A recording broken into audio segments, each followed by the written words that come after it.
Assalamualaikum warahmatullahi wabarakatuh. Berjumpa lagi dengan saya Ibu Husnul Khotimah dari SMP Negeri 1 Candi. Di kesempatan kali ini kita akan belajar bersama tentang sholat jenazah, materi PAI kelas 8 semester ganjil. Sebelum kita belajar, mari kita berdoa terlebih dahulu. Bismillahirrahmanirrahim.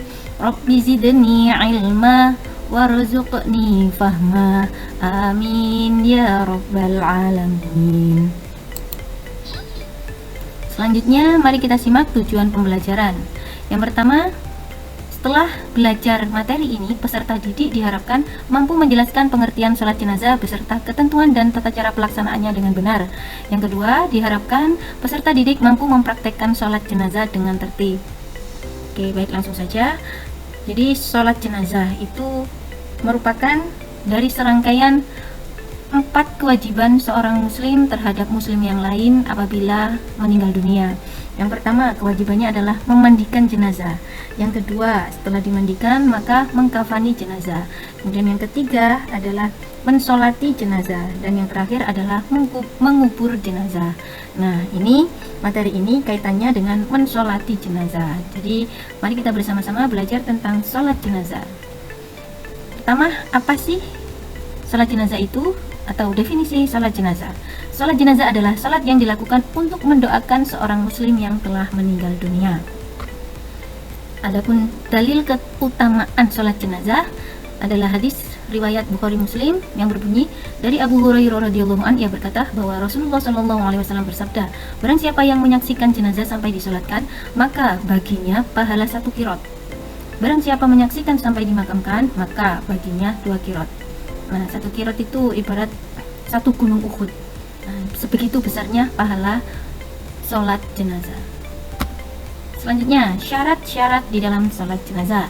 Yang pertama, syarat jenazahnya terlebih dahulu.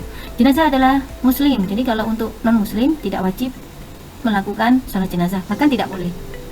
Yang kedua, sholat jenazah, jenazahnya harus di tempat. Kalau tidak ada di tempat, maka namanya adalah sholat gaib. Kemudian yang ketiga, jenazahnya harus sudah dimandikan dan dikafani. Untuk orang yang sholat, sama seperti sholat fardu biasanya, harus menghadap kiblat, menutup aurat, dan orang yang menyolatkan harus dalam keadaan suci. Berikutnya, ketentuan posisi imamnya. Nah, jika jenazahnya laki-laki, maka posisi imam lurus dengan kepala si jenazah. Kalau jenazahnya perempuan, maka posisi imam lurus dengan bagian tengah jenazah atau lurus dengan perutnya jenazah. Berikutnya, rukun di dalam sholat jenazah. Jadi ada 6 rukun. Yang pertama, niat. Yang kedua, harus dilakukan dengan berdiri. Yang ketiga, takbir 4 kali. Nah, takbir 4 kali inilah yang membedakan antara sholat jenazah dengan sholat fardu 5 waktu seperti biasanya. Jadi di dalam sholat jenazah itu tidak ada ruku, tidak ada sujud, tidak ada itidal, tidak ada duduk, semua dilakukan dengan berdiri dengan takbir 4 kali. Kemudian juga membaca Al-Fatihah, salawat dan doa, dan yang terakhir adalah salam. Berikutnya adalah tata cara melaksanakan sholat jenazah. Yang pertama, berdiri. Tadi sudah disebutkan harus berdiri menghadap kiblat. Selanjutnya, niat sholat jenazah. Niat sholat jenazah ini berbeda antara jenazah perempuan dan laki-laki. Kalau jenazah laki-laki ini sholli ala hadzal mayyiti arba'at takbiratin fardu kifayatin, imaman kalau sebagai imam, makmuman kalau sebagai makmum lillahi ta'ala.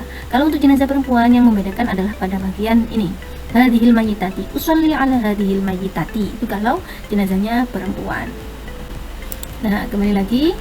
Kemudian setelah membaca niat, langsung melakukan takbir. Takbir yang pertama, Allahu Akbar.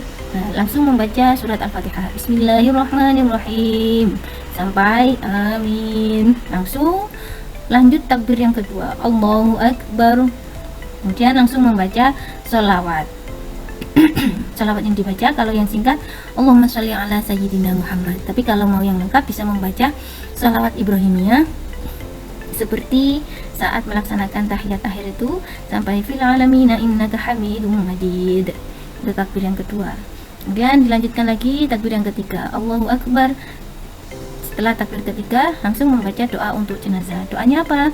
Membaca doa Allahumma ighfir lahu warhamhu wa'afihi wa'fu anhu. Itu kalau laki-laki. Kalau untuk yang perempuan ini beda di bagian belakangnya.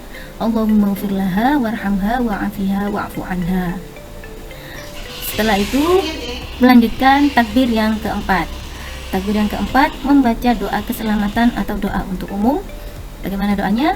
Allahumma la tahrimna ajrahu wa la taftinna ba'dahu waghfir lana walahu. Kalau jenazahnya laki-laki. Kalau perempuan tinggal mengganti belakangnya dengan ha, domir ha. Allahumma la tahrimna ajraha wa la taftinna ba'daha waghfir lana walaha. Setelah itu baru yang terakhir adalah membaca salam. Assalamualaikum warahmatullahi wabarakatuh. Assalamualaikum warahmatullahi.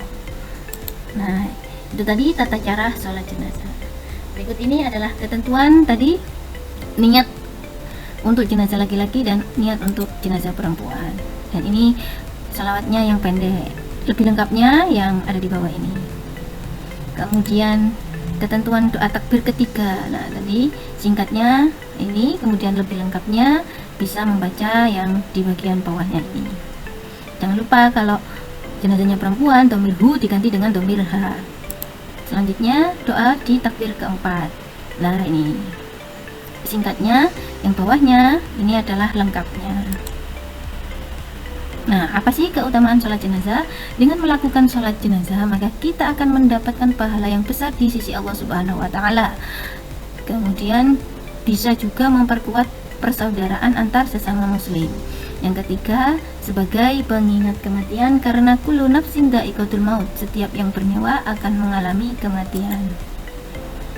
Kesimpulannya, sholat jenazah adalah ibadah fardu kifayah yang dilakukan untuk mendoakan jenazah seorang muslim yang telah meninggal. Dengan memahami tata cara dan keutamaan sholat jenazah, kita diingatkan untuk selalu menjalankan kewajiban agama dengan baik dan menjaga hubungan baik dengan Allah dan sesama umat Islam. Demikian materi kali ini, semoga bermanfaat. Akhirul kalam, wallahul muwaffiq ila aqwamit thoriq. Wassalamualaikum warahmatullahi wabarakatuh.